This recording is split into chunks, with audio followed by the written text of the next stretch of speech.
The Rolex worth. Diamond ring worth. Kiss stealing. Wheeling dealing. Limousine riding. Jet flying. Son of a gun. And I'm having a hard time holding these alligators down. Now give me 2 claps and a Ric Flair. Woo!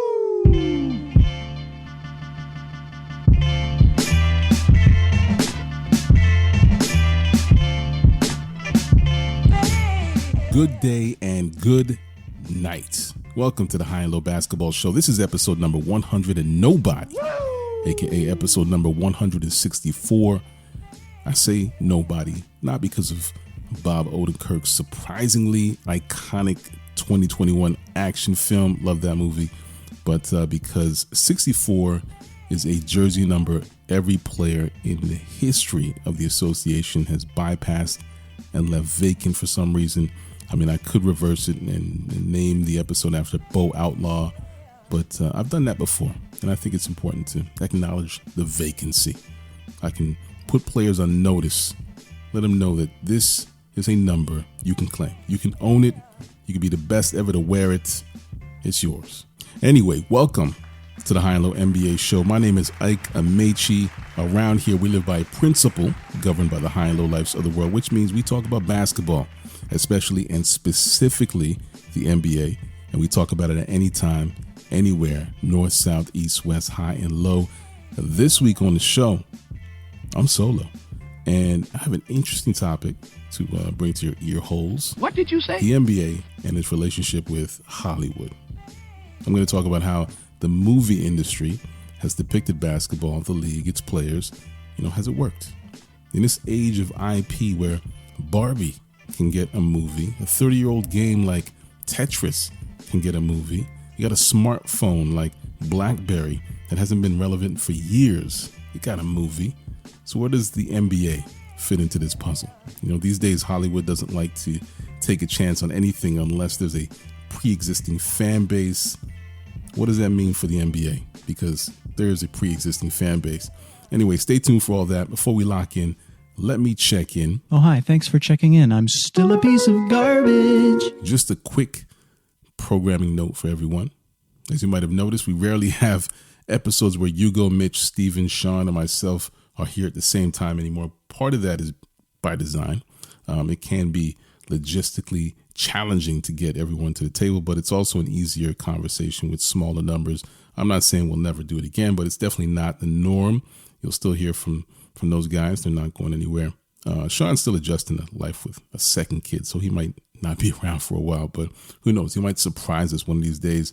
The other item to address is the solo episodes I've done. I've been testing out the waters with the solo pods to see how it all comes together because, they're perfect for the off season. I just mentioned Hugo, Steven, Mitch, Sean.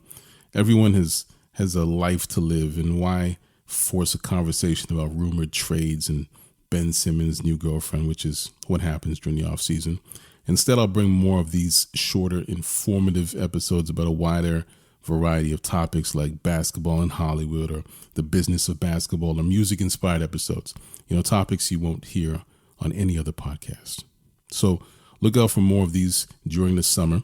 I may invite a guest here and there for one-on-one conversations, just keeping it light, entertaining for your listening pleasure week after week. Anyway, I appreciate your time this week. Thank you for joining me for another installment of the show, another week, another episode, more NBA, so of course, more high and low. This week in NBA history, there was an intervention. On July 10th, 1975, there was a whirlwind of negotiations, contracts, commissioner intervention. The basketball world stood on the edge of its collective seat as NBA Commissioner Larry O'Brien wielded his authority to alter the destiny of a talented forward by the name of George McGinnis. It all began in 1973. At this point, George McGinnis was a star in the ABA, where he led the Indiana Pacers to the championship.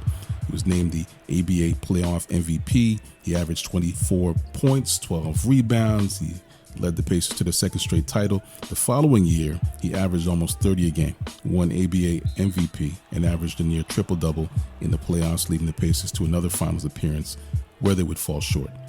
All this to say, George McGinnis was a stud, a star, a bona fide star. The Sixers secured his draft rights, selecting McGinnis with the 22nd pick in the 73 NBA draft.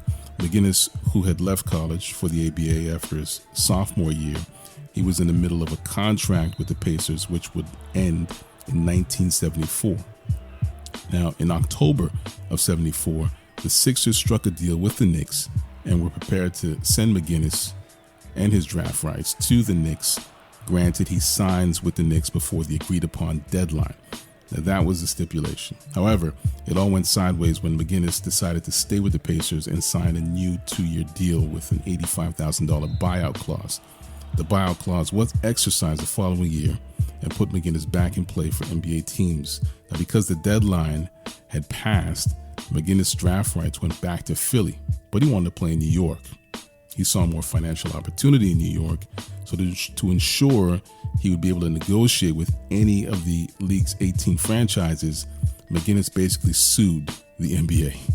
The lawsuit was short-lived, dropped a week later, just in time for him to sign a 6-year, $2.4 million contract with his preferred team, the New York Knicks, a direct challenge to the league.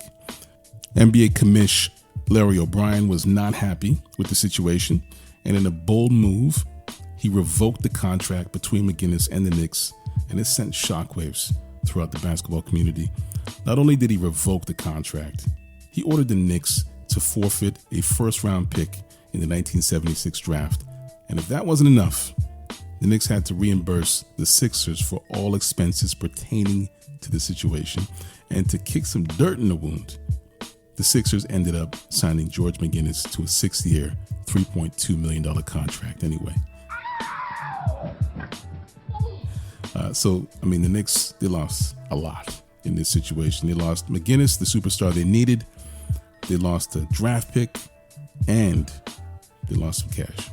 In his 3 seasons with the Philadelphia 76ers, George McGinnis would go on to make the first team All-NBA in his first season as a Sixer, plus 2 All-Star selections, and he would help lead the Sixers to the 1977 NBA Finals, where they would, of course, lose to the Portland Trail Blazers. Anyway, that's a little something for the NBA history nerds. Things are certainly happening in the NBA today, so let's talk about it. Let's talk about something important. This week, we have 2 listener questions to pull from the mailbag. Might as well, got to fill the time. First question is from Laszlo in Burlington, Vermont. Shout out to Burlington, Vermont. What's the story behind the Ric Flair woo in your intro? Now, first of all, thank you for the great question, Laszlo. I guess we haven't shared this since the early days of the podcast. Newer listeners wouldn't know, and there really isn't much to it. I'm just trying to figure out how to answer this one in real time. So I grew up watching wrestling. I'm sure that's obvious with the number of references I make. Hugo makes a lot of wrestling references on the show. I think he makes more than me. Anyway, who's counting? Ric Flair is considered to be one of the greatest wrestling entertainers of all time. 16-time world champion. Wrestlers are known for cutting promos on a mic. That's what they call it, cutting promos. But basically just talking and chirping about their opponents while a guy half their size holds a mic to their face. Actually, NBA players need to take note from these guys. If NBA players cut promos like wrestlers, then the NBA would be 1,000 times more entertaining. You probably get a lot more casuals watching the NBA. But anyway, I digress. Basically, Ric Flair is one of the greatest on the mic. There's the famous line he would say to describe himself. Just stealing, wheeling, dealing, limousine riding, jet flying, son of a gun. And then he would cap it off with a woo. And that woo is symbolic of the energy and excellence I've always wanted to bring to this show, or wanted this show to represent. It sets the tone just like Ric Flair would. Plus, the guys from North Carolina, home state of another GOAT. You heard me. Shout out to the Nature Boy. Shout out to Ric Flair. And shout out to Laszlo for a great question. We're going to move on to the next one.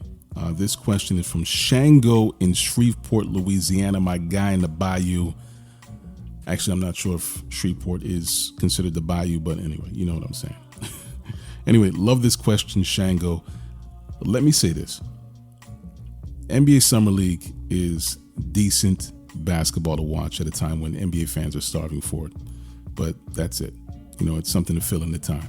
If you want to consider the NBA this great landscape, then the offseason would be the desert region of that landscape. I don't take the games and the results too seriously. There's a tendency to overhype good performances in the Summer League, and people tend to shame bad to average ones, depending on the status of the player.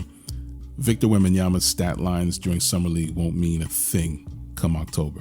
Let's just be honest. You know, Brandon Miller's numbers are meaningless compared to the numbers he'll put up mid-season.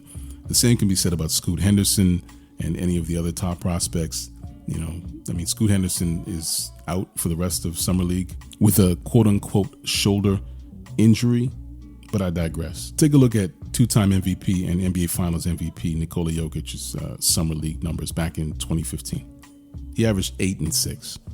Denver's leading scorer at that time was Oleksiy Petrov. He averaged 21 a game. Who the hell is that? Exactly. Who is that? Right? Mr. Slow-Mo himself, Kyle Anderson, was Summer League MVP that year. He averaged 21 a game as well. Basically, it meant nothing. Respectfully, of course. You know, these are glorified house leagues, televised scrimmages. The league has turned into a bit of a cash cow, and we take it in. We enjoy it. You know, we enjoy the fact that there's basketball on TV in July. That's great. All right. Now, the tournament we should really pay attention to and take seriously is the mid-season tournament for the NBA Cup, and that starts in late November 28th. This was recently announced. You can find it on NBA.com, or you can find the information on NBA.com. Now, as it states, all 30 teams are placed in groups of 5 based on their win-loss record from the previous season. It looks like each team will play 4 group play games on what the league calls tournament nights.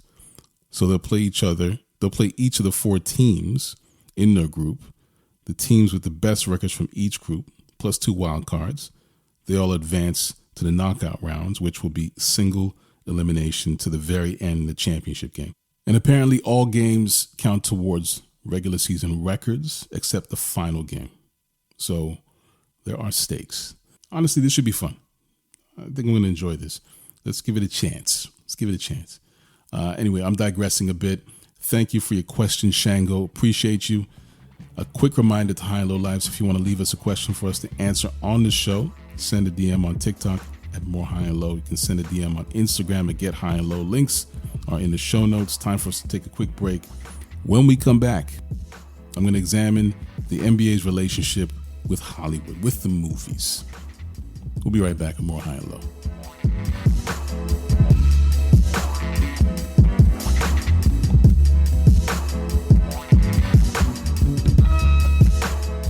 This moment is brought to you by High and Low listeners. This week on the High and Low NBA show, listeners were asked to share their top 5 NBA rookies to watch. We heard from Bradley in Cambridge, Massachusetts. Shout out to everyone in Cambridge. All right, well, thanks for that. Bradley shared his opinions, starting with number 5, Marquise Noel in Toronto, the Fred VanVleet replacement the Raptors desperately need. Number 4 is the Houston Rockets' Amen Thompson.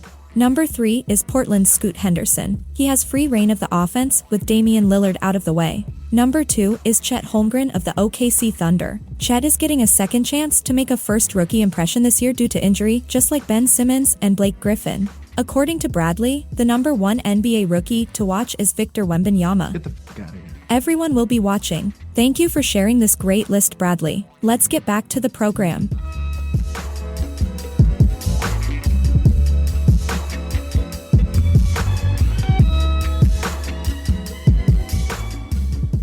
And I am back. This is High and Low. I'm Ike Amaechi. The marriage between basketball and Hollywood can be considered an intricate dance of art and athleticism, where the bright lights and drama of the game intersect with the allure of the big screen. Now, over the years, we've witnessed a plethora of cinematic endeavors. that feature and celebrate the spirit and glory of the game.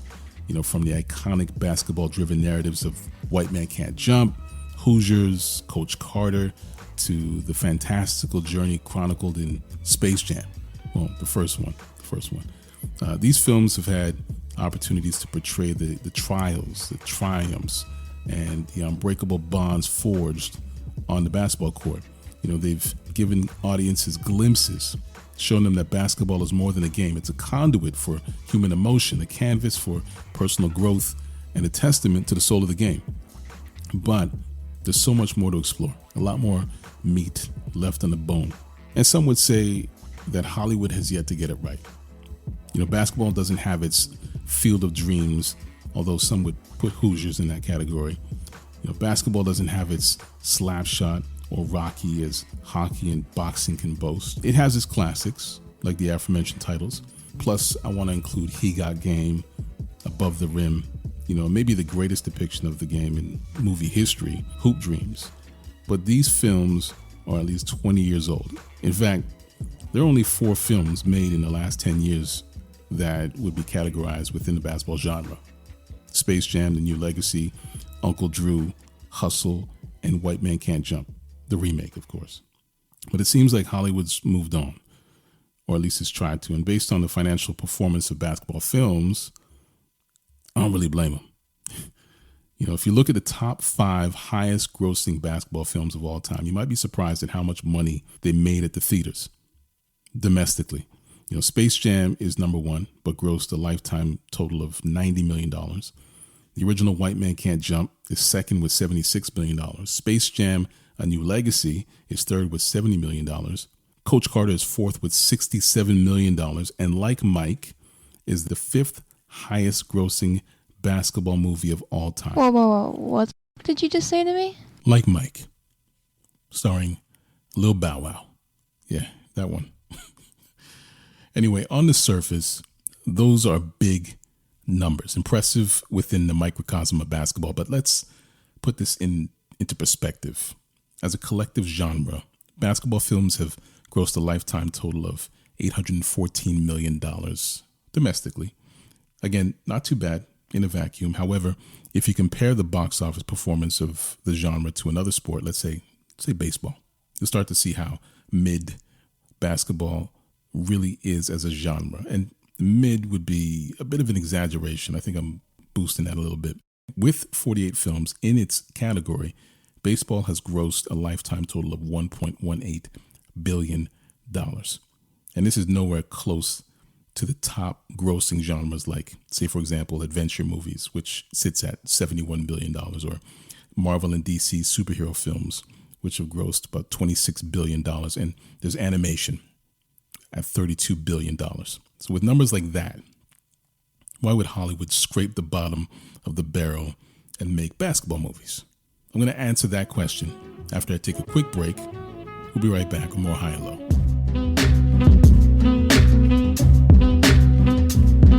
Last year, I spent more money on spilled liquor.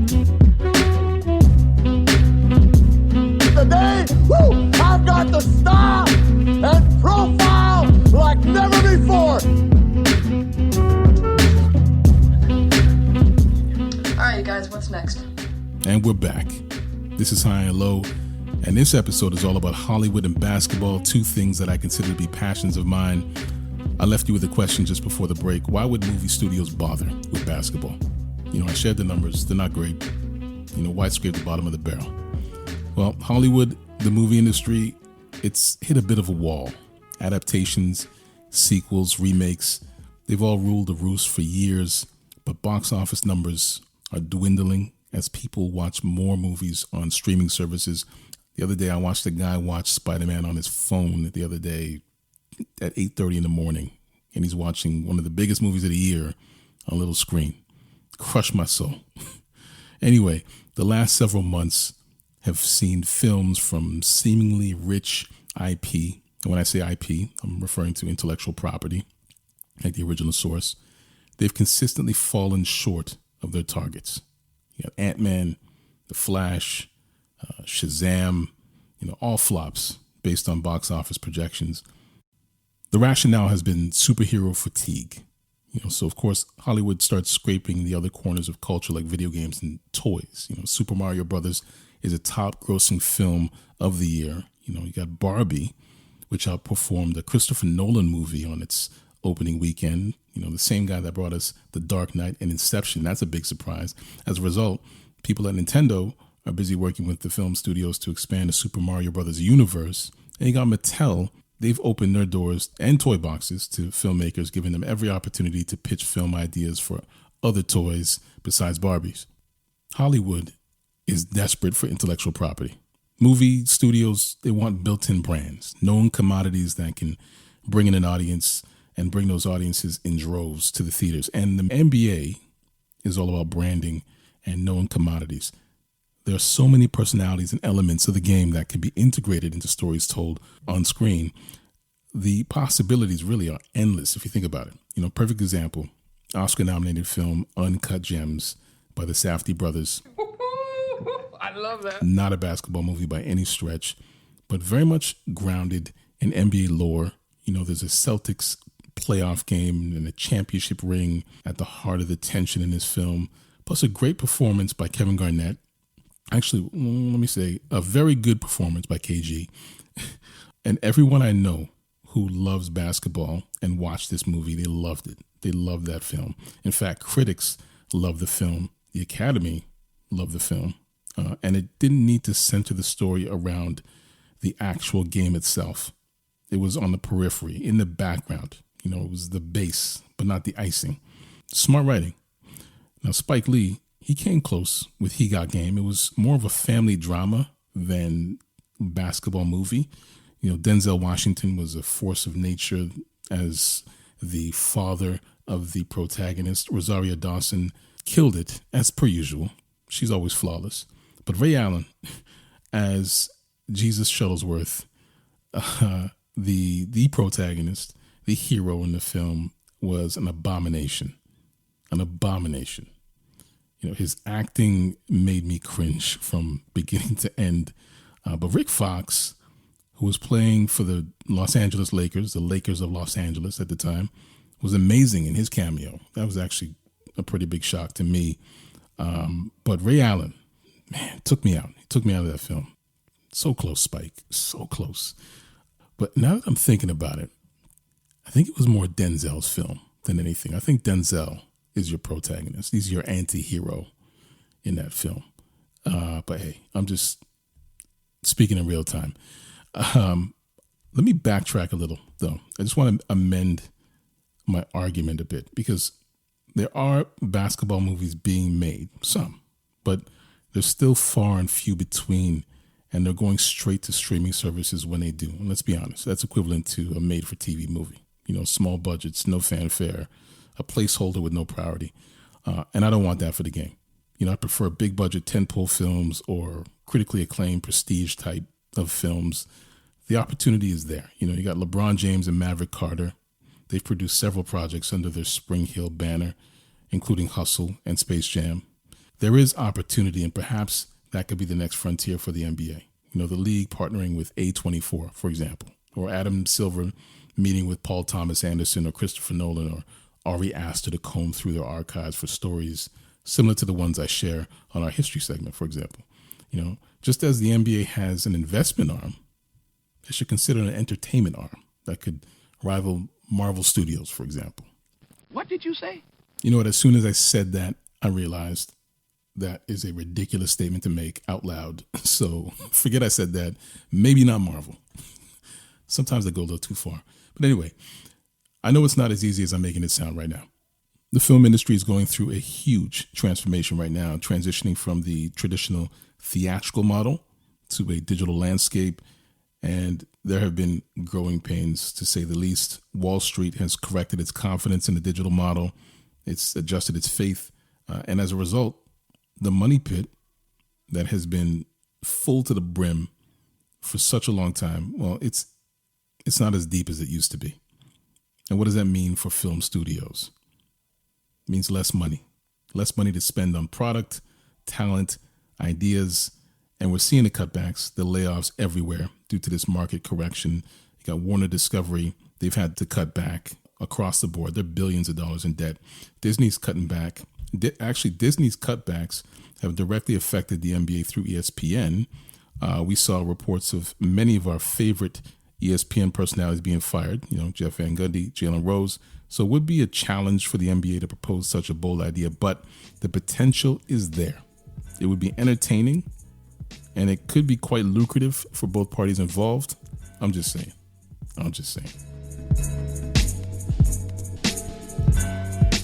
With all this talk about film, movies, I don't want to leave out television. TV has had its fair share of love affairs with the NBA, with basketball. From the critically acclaimed drama, The White Shadow, to the comedic genius of The Fresh Prince of Bel-Air, to more recent endeavors such as HBO's Winning Time, basketball has been able to find its way into the fabric of our television landscape. These shows not only entertain, but also explore the social dynamics, racial tensions, and personal struggles that intersect with the game we hold near and dear. Now, I won't go into the details of the television industry and the NBA and all the possibilities. I'll leave that for a future episode. I want to give it its own space. For now, I'll say this. We stand at this critical juncture with a new horizon awaiting us. The NBA, with its rich tapestry of stories and characters, can be a coveted source of intellectual property for film studios. We can envision a future where the journeys of basketball heroes and villains grace the big screen with a newfound intensity, their narratives amplified by the cinematic language that captivates audiences around the globe every year. It's there for the taking. It's right there. And I only ask for 10%, Adam. That's it. 10%. Easy. Why the fuck I can't shoot 3-point shots? That brings us to the end of this episode of High and Low. Make sure to subscribe to High and Low anywhere you find podcasts and make us a part of your weekly routine. You know where to find us. We're on Instagram, TikTok, Twitter. We're on Threads, and of course YouTube. Links to those are all in the show notes. Once again, music is by Live of the Enjoy Music Group. You can find Live on Twitter and on Instagram and probably on Threads at LYVE. Additional music is by Sonny Rockwell of The Goodness. Sound design is by Vonn+Abrahamm. This is a Vonn+Abrahamm podcast, just in case you didn't know. I'm Ike Amaechi. Thank you for listening to High and Low. We'll talk to you next week.